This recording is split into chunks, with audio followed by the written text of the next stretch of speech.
Want to welcome you back here to our team coverage as we track Hurricane Milton, a Category 5 storm right now, expected to make landfall in the Tampa Bay area, perhaps south of us, although models are not in agreement right now.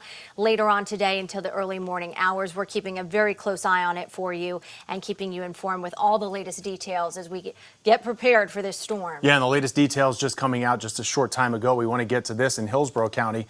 We were just told fire stations in Hillsborough County that are in evacuation zones A and B will be closing at 8 o'clock this morning. All personnel and vehicles from those stations are going to be placed in nearby fire stations for a safer location where they can continue responding to 911 calls. It's important to note that firefighters cannot respond to a call during hurricane-sustained winds. So, again, if you haven't evacuated, they might not be able to get to you if you have an emergency. And it's not just the winds that we're worried about, it's catastrophic storm surge as well. And unfortunately, we learned that the hard way with Hurricane Helene as it moved through our area. That storm surge, firefighters had to watch structures burn because they could not safely get to them. So really important to listen to the warnings. If you are in an evacuation zone, you want to get out of that zone. And if you have an EV and you are in a flood zone, do not leave it plugged in when you evacuate. That is very important this morning.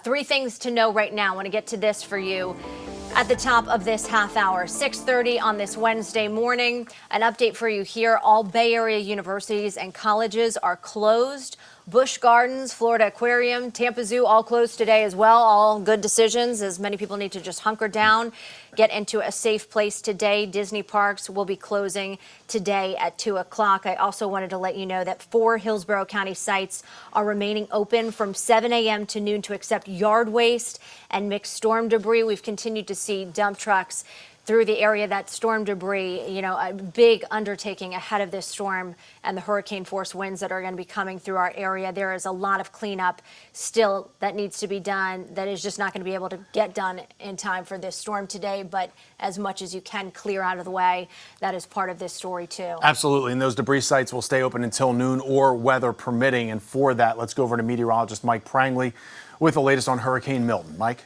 Well, good morning. Yes, I was hoping to wake up and Jameson, Caitlin, we wanted to shoo this thing away, but unfortunately it does not look like it's going to happen. So we are here for you, and we're just take it hour by hour. We still have that open window this morning to get things done, to evacuate out of those flood zones.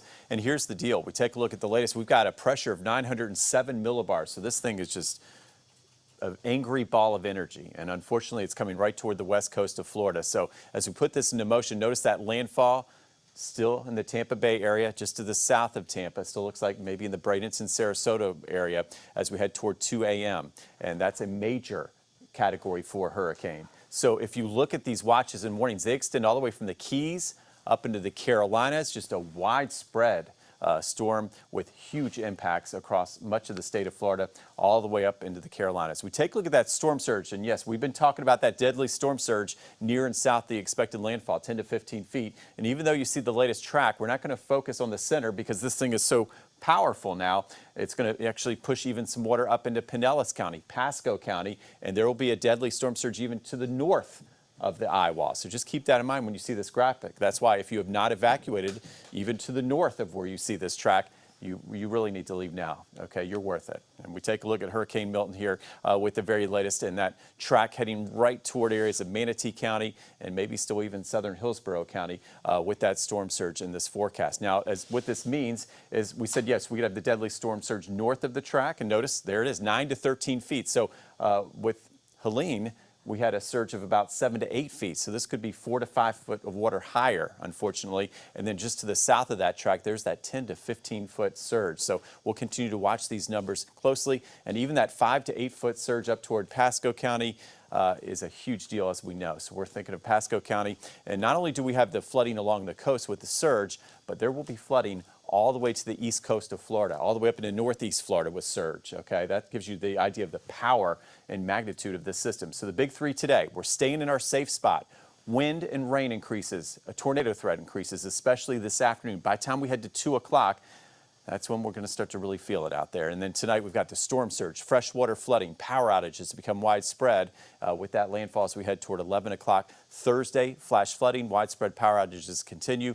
Major impacts for most of Florida. So we'll be checking on our friends everywhere across the state, of course. We take a look at radar right now, starting to see the deteriorating conditions that Amanda Pappas and I have been talking about this morning. We're seeing some of those heavy rain bands moving from south to north, and there's that big shield of wind and rain, unfortunately, making a move throughout much of Florida. And to give you an idea of the wind, yes, we're talking about widespread power outages because, again, hurricane force gusts through much of the state of Florida, all the way to the East Coast, all the way up toward Mayport, Florida, to as far south as Fort Myers, and that's what we're looking at. So let's get to Amanda Pappas now.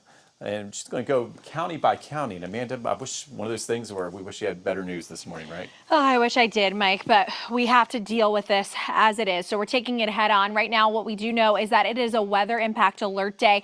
Meteorologist Amanda Pappas here with the latest on Hurricane Milton. It is a Category 5, and it is going to be impacting us significantly heading into this afternoon and evening. So for Citrus, Hernando, Pasco County, when are you going to be feeling those impacts? Well, around 8 o'clock tonight into 8 a.m. tomorrow. You are not going to see the impacts right away.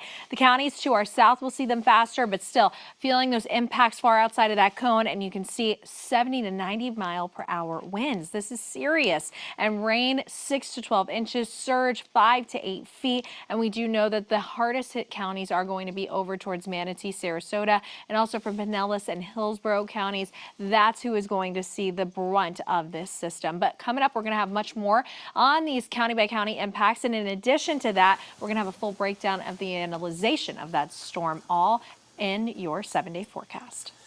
All right, thank you so much, Amanda. As Mike and Amanda were saying there, the entire state really bracing for impact here.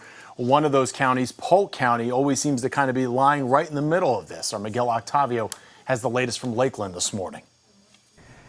Right now, conditions here in Polk County, we can see some drizzling of the rain, but officials are expecting conditions to deteriorate by lunchtime. And right now here in Lakeland, some people taking the storm seriously, barricading their businesses, homes here as well. And much of their concerns are the strong winds and potential for more flooding from the heavy rains, including for those living in mobile home parks, RVs, and campers. One man from Bartow says he's already done with all of this. He dealt with flooding from Hurricane Ian with the Peace River 2 years ago, and the emotional toll of hurricanes Debbie and Helene are just too much for him. Take a listen. I've told my wife I'm ready to get the heck out of here. I'm ready to leave Florida. Those winds we anticipate will knock down trees, which will knock down power lines, could damage homes. Roads could be blocked. At least 19 shelters have opened up to the county, and at last check, about 1,400 people have evacuated to those shelters. But right now, they say those conditions are expected to deteriorate by lunchtime. So if you need to go to higher ground, go somewhere safer, those shelters are certainly available. In Lakeland, Miguel Octavio, 10 Tampa Bay. All right, thanks, Miguel. So important to get to a shelter, into a safe space if you are in an evacuation zone right now. And now is the time to do that because things will deteriorate throughout the afternoon. We're already seeing some light rain in the area now, but very clear roads. That is the good news for you if you need to get to a safe place and fueled up, because a lot of these stations have gotten the gas they need. We did see a few open this morning, so if you're heading out on the road, you might see some open ones with some gas out there this morning. So good luck with that, but be careful out there.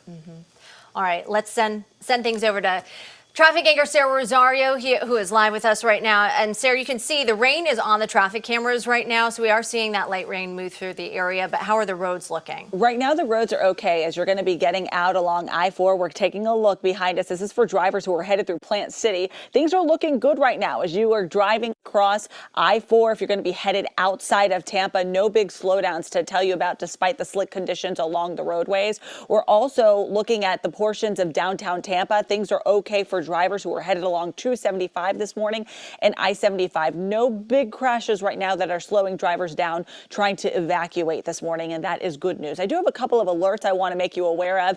I'll step out so you guys can get a better look at some of these.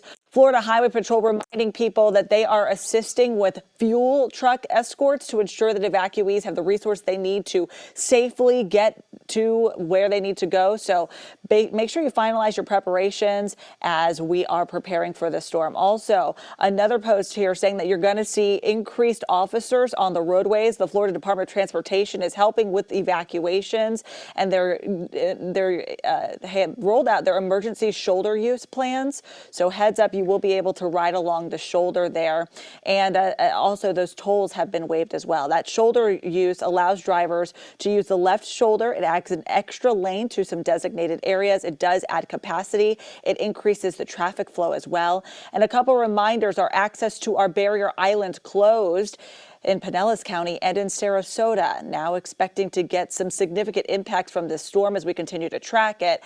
Couple reminders here, Ringling Causeway Bridge is closed. No access to Lido Key, Siesta Key, no access to Bird Key or St. Armand's Key.